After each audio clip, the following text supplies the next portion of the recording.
नमस्कार, आप देख रहे हैं इंडियन टीवी न्यूज। आपके साथ मैं हूं हिना मेहता।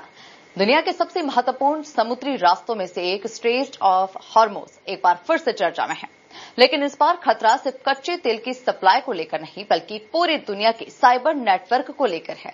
हालिया तनाव के बीच ये आशंका जताई जा रही है कि इस क्षेत्र में किसी भी बड़े धमाके या फिर हमले का असर वैश्विक इंटरनेट कनेक्टिविटी पर पड़ सकता है, जिससे इंटरनेट लॉकडाउन जैसी स्थिति पैदा हो सकती है। खतरे की बड़ी वजह समुद्र के नीचे बिछा केबल्स का जाल।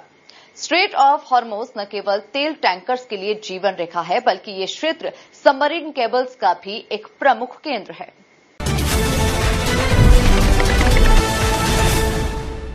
दुनिया की नसों में खून की तरह दौड़ता कच्चा तेल और डीजल पेट्रोल। अब तक जंग की मार सिर्फ ईंधन और एनर्जी सप्लाई पर पड़ रही थी, लेकिन अब खतरा आपके मोबाइल और लैपटॉप तक पहुंच चुका है। तैयार हो जाएगी, क्योंकि स्ट्रेट ऑफ हॉर्मुज में बढ़ती तनातनी अब पूरी दुनिया का डिजिटल ब्लैकआउट कर सकती है। अगर आप सोच रहे हैं कि सिर्फ तेल के दाम बढ़ेंगे तो आप गलत हैं।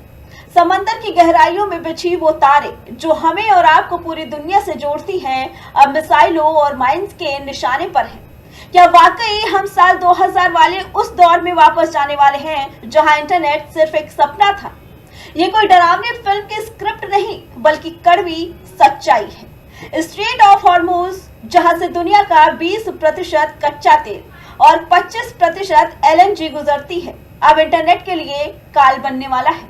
असल में दुनिया का 95 से 97% डेटा समंदर के नीचे बिछी ऑप्टिक फाइबर केबल्स के जरिए एक महाद्वीप से दूसरे महाद्वीप तक पहुंचता है। साउथ एशिया, यूरोप और अफ्रीका को जोड़ने वाली मुख्य केबल लाइनें इसी खतरनाक रास्ते से गुजरती हैं। अब डर इस बात का है कि समंदर के नीचे बिछी माइंस या ऊपर से दागी गई कोई भी मिसाइल अगर इन केबल से टकराई तो पलक झपकते ही इंटरनेट का कनेक्शन कट जाएगा।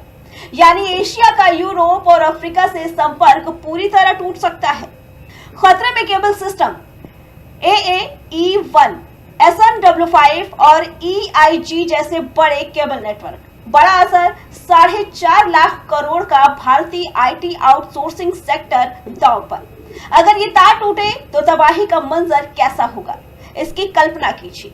सुबह की पहली चाय से लेकर रात के डिनर तक आजकल 10 रुपए का भुगतान भी हम UPI से करते हैं। तार टूटा तो बैंकिंग सिस्टम सबसे पहले घुटनों पर आएगा। विदेशों से आने वाला पैसा रुक जाएगा। इंटरनेट ठप होने का मतलब यूट्यूब, इंस्टाग्राम और नेटफ्लिक्स पर सिर्फ गोल पहिया घूमेगा, यानी बफरिंग होगी। लेकिन असली चोट अर्थव्यवस्था पर पड़ेगी। भारत का IT सेक्टर जो दुनिया को सर्विस देता है और पूरी तरह ठप हो सकता है।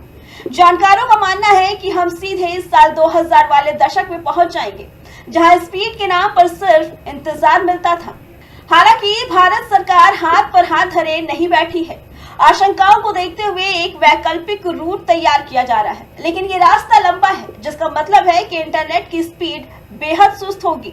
सरकार की प्राथमिकता इमरजेंसी सर्विसेज और डिफेंस को डेटा मुहैया कराने की होगी, जिससे आम आदमी को भारी बफरिंग और स्लो इंटरनेट का सामना करना पड़ सकता है। साफ है कि जंग अब सिर्फ जमीनों और सरहदों की नहीं रह गई, ये डेटा वॉर है। अगर समंदर के नीचे बिछी ये डिजिटल लाइफलाइन कटती है तो पूरी दुनिया का पहिया थम जाएगा। सरकारें तैयारी में हैं, लेकिन क्या हम और आप बिना इंटरनेट की उस दुनिया के लिए तैयार हैं? ये सवाल बड़ा है।